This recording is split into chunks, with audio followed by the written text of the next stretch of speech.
हरिओम, जय गुरुदेव। केवल एक दो महिलाओं ने आरोप लगाया बापूजी पर। मेरे साथ 12 साल पहले ऐसा हुआ है। कोई सबूत नहीं। बापूजी को उम्र कैद की सजा दी गई। लाखों लाखों महिलाएं बापूजी को आज भी ईश्वर मानकर पूजती है। कहती है बापू हमारे सच्चे हैं, हम बापू के बच्चे हैं। 8 मार्च महिला दिवस निमित्त देश भर में निकल रही है रैलियां। कल 5 मार्च को भी कई शहरों में रैलियां निकली है। हमारे विदर्भ के अकोला, गुजरात के अहमदाबाद आदि कई शहरों में रैलियां निकली और निकल रही है। इस वीडियो में आप देख रहे हैं फरीदाबाद की झलकियां। देखिए, सुनिए कैसे सड़कों पर चीख चीख कर कह रही है कि बापू हमारे निर्दोष है। यह है बापूजी की शेरनियां। साधुवाद है दबंग बहनों को। विवेकानंद जी जो हमारे भारत के महान संत रह चुके हैं, उन्होंने 1893 में सनातन संस्कृति का नेतृत्व किया था world religious parliament Chicago America में। उसके ठीक 100 साल बाद, ध्यान से सुनिए, उसके ठीक 100 साल बाद यानी 1993 में फिर से उसी वर्ल्ड रिलीजियस पार्लियामेंट शिकागो में जिस संत ने सनातन संस्कृति का नेतृत्व किया, वे थे परम पूजनीय संत श्री आशाराम जी बापू। इस धरती पर आज तक सिर्फ 2 ही ऐसे संत रहे हैं जिन्होंने सनातन संस्कृति का परचम बाहर विदेश में जाके वर्ल्ड रिलीजियस पार्लियामेंट में लहराया। 1893 में स्वामी विवेकानंद जी ने, और उसके ठीक 100 साल बाद परम पूज्य संत श्री आशाराम जी बापू ने उसी वर्ल्ड रिलीजियस पार्लियामेंट शिकागो में सनातन संस्कृति का परचम फहराया। ये मीडिया आपको कभी नहीं बताएगी। इसीलिए आज हम नारियां सड़क पर समाज के बीच में उतरी हैं, वो सच्चाई सबके सामने लाने के लिए जो बिकाऊ मीडिया ने आपको कभी नहीं दिखाई। ये बड़े बड़े चैनल, इनको तो पैसा मिलता है संतों को बदनाम करने का, पर हमने बीड़ा उठाया है मीडिया की सच्चाई सबके सामने लाने का। आंखें खोलिए, कान खोलिए, हमारी बात को ध्यान से सुनिए और समझिए। मीडिया की बात पर आंख खोलकर विश्वास ना करें। मीडिया सच आपको कभी नहीं बताएगी। हम आपको बताते हैं, बापूजी को एक षड्यंत्र के तहत फंसाया गया है।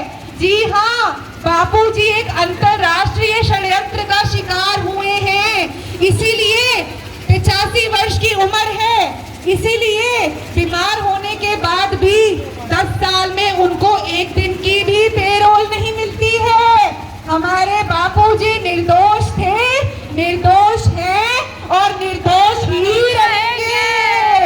मैं बापू की बेटी हूँ, मैं बापू की बेटी हूँ, मैं बापू की बेटी हूँ। बापू जी को रिहा करो, रिहा करो। बापू हमारे सच्चे हैं, बापू हमारे सच्चे हैं, हम बापू के बच्चे हैं। हमारे बापू जी निर्दोष है, निर्दोष है, निर्दोष है, निर्दोष है, निर्दोष है, निर्दोष है, निर्दोष है। रिहा करो, रिहा करो, बापू जी को रिहा करो, रिहा करो, रिहा करो, बापू जी को रिहा करो, रिहा करो, रिहा करो, बापू जी को रिहा करो। हिंदू संतों के उन्होंने देश समाज उत्थान के कार्य के लिए क्या क्या नहीं कराया। धर्मांतरण, आदिवासियों की घर वापसी कराई, जिससे सब परेशान होकर सारी सरकार ने हमारे निर्दोष संत पे ऐसा बेबुनियाद आरोप लगाया जो आरोप सिद्ध भी नहीं हुआ।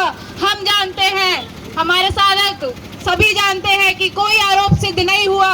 उसके बावजूद भी संत श्री आशाराम जी बापू को आजीवन कारागार दिया जाता है और सारा हिंदू समाज मीडिया में देख के उसको सच मानता है और अपने घर बैठ जाता है।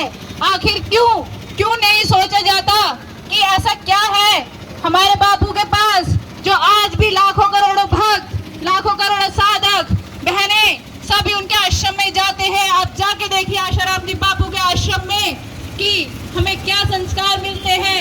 हमारे बच्चे जो आजकल फोन, मीडिया देख देख के कुछ भी सीखते हैं, कुछ भी अनर्गल सीखते हैं। हमारे संत श्री आशाराम जी बापू जिन्होंने बच्चों के लिए बाल संस्कार खुलवाया, जो बच्चे वैलेंटाइन डे मनाते हैं, लड़का लड़की को देख के प्रभावित होता है, लड़की लड़के को देख के प्रभावित होती है, उसकी अपेक्षा बापू जी ने, संत श्री आशाराम जी बापू ने मातृ पितृ पूजन दिवस पूरे विश्व व्यापी होकर रहेगा। और आज इस वर्ष 61 करोड़ माता पिता पूरे देश भर में मातृ पितृ पूजन के द्वारा पूजे गए। ये संत श्री आशाराम जी बापू का दिया हुआ पूरी संस्कृति को एक सौगात है कि जहाँ पर 14 फरवरी को बच्चे वैलेंटाइन डे मना करके अपनी तबाही करते हैं, वासना के गर्त में गिरते हैं, संत श्री आशाराम जी बापू ने मातृ पितृ पूजन दिवस की आह्वान करके 14 फरवरी को एक ऐसी सौगात दी कि बच्चे सच्चा प्रेम करें तो अपने माता पिता से करें, क्योंकि माता पिता ही हमारे दिए हुए, ईश्वर के दिए हुए भगवान स्वरूप हैं। क्योंकि सच्चा प्रेम सिर्फ एक माता पिता ही अपने बच्चे से कर सकते हैं। तो इसी कारण, इन्हीं कारणों से संत श्री आशाराम जी बापू को टारगेट किया गया, क्योंकि ईसाई मिशनरियां नहीं चाहती कि हमारे बच्चे, हमारे देश का जो भविष्य है वो उज्जवल हो। वो ऐसी इन्हीं कारणों से हमारे पूज्य गुरुदेव को टारगेट करके हिंदू संस्कृति के खिलाफ लोगों को करने के लिए ऐसा षड्यंत्र रचा गया। हमारे बापूजी पूरी तरह से निर्दोष हैं। हम इसी को आवाज उठाने के लिए आप सबके बीच में आए हैं। संत श्री आशाराम जी बापू निर्दोष हैं, निर्दोष हैं, निर्दोष हैं, निर्दोष हैं। बापूजी निर्दोष हैं। साधु संतों का अपमान नहीं सहेगा हिंदुस्तान। साधु संतों का अपमान नहीं सहेगा हिंदुस्तान। साधु संतों का अपमान नहीं सहेगा हिंदुस्तान। वंदे मातरम, वंदे मातरम, वंदे मातरम। जागो हिंदुओं जागो। पिछले 60 वर्षों से भी अधिक वर्षों से नित्य निरंतर संस्कृति की सेवा में रत परम पूज्य संत श्री आशाराम जी बापू का कहना है, मेरे लिए, विवेकानंद के लिए, रामकृष्ण के लिए, राम तीर्थ के लिए उन्होंने क्या नहीं को प्रचार किया और अभी भी कर रहे हैं। लेकिन मैं इन बातों को सबको सहता हुआ भी अपनी संस्कृति पर कुर्बान हो जाऊंगा, सूली चढ़ जाऊंगा, लेकिन हिंदू धर्म की सेवा में नहीं छोड़ता। हमारे बापू निर्दोष हैं, निर्दोष हैं, निर्दोष हैं। बापू जी को रिहा करो, रिहा करो, रिहा करो। बापू जी को रिहा करो, रिहा करो, रिहा करो। अपनी संस्कृति के लिए आवाज उठाओ, वरना बहुत देर हो जाएगी। अपनी संस्कृति के लिए, अपने हिंदू संतों के लिए आवाज उठाओ, वरना बहुत देर हो जाएगी। अपनी महिला दिवस के उपलक्ष्य में हम सब बहनों ने संस्कृति रक्षा यात्रा निकाली है। मध्य प्रदेश, उड़ीसा, कर्नाटका जैसे प्रदेशों में ये जो धर्मांतरण का काम है बहुत ही तेजी से चल रहा था, जिसके खिलाफ संत श्री आशाराम बापू जी ने काम किया और एक प्रचार करने के लिए निकली है कि संत श्री आशाराम जी बापू पे जो भी अनर्गल आरोप अब तक लगे हैं वो बेबुनियाद हैं। हमारे बापू जी निर्दोष थे, हैं और रहेंगे। तो संस्कृति है तो देश सुरक्षित है।